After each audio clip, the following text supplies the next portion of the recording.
তো হয়ে গেছে, আসসালামু আলাইকুম। আশা করি সবাই ভালো আছেন। তো আপনাদের মাঝে আর একটা নতুন ভিডিও নিয়ে আসলাম।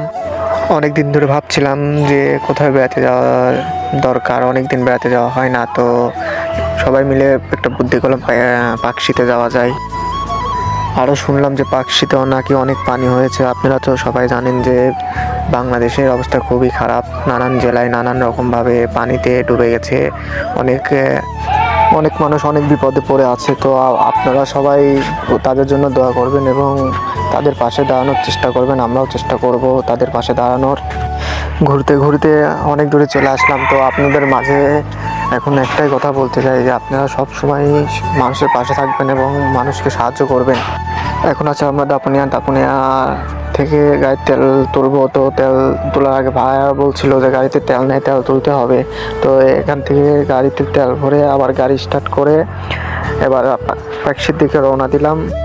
এবার দেখাবো আমরা কোথায় কোথায় যাই, কোথায় কোথায় কি করি না করি আপনাদের মাঝে ভিডিওর মাধ্যমে তুলে ধরবো। তো এখন আমরা হচ্ছে দাপুনিয়া পার হয়েই মাতপুরের মধ্যে ঢুকলাম। মাতপুর থেকে ভাড়া সবাই বলছিল যে অনেকদিন পর ঘুরতে বের অনেক ভালো লাগতেছে। তো আমরা এখন মাতপুর স্কুলের সামনে। তো স্কুল পার হয়ে যে আসলে অনেক সুন্দর লাগছিল। দিনটা ছিল শুক্রবার। তো হালকা করে নিজের একটা ভিডিও নিয়ে নিলাম।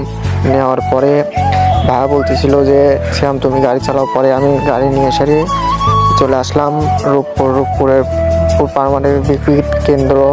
দেখুন তারপরে এই যে কত সুন্দর একটা ট্রেন যাচ্ছিল, হঠাৎ সামনে পড়ে গেল। তো ভাইকে বললাম যে একটা ভিডিও নেওয়া যায়, ভিডিও নিল। নেওয়ার পর তো ট্রেন তো চলে গেল। এবার আপনাদেরকে মেন যে জিনিসটা পানির কথা বলছিলাম, সেই পানিটা দেখাবো।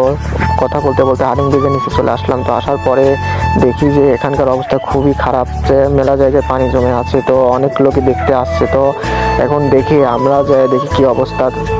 এখন গাড়ি পার্কিং করে দেখবো যে আসলে কি অবস্থা। এই যে দেখুন পানির খুবই অবস্থা খারাপ, অনেক ঢেউ, অনেক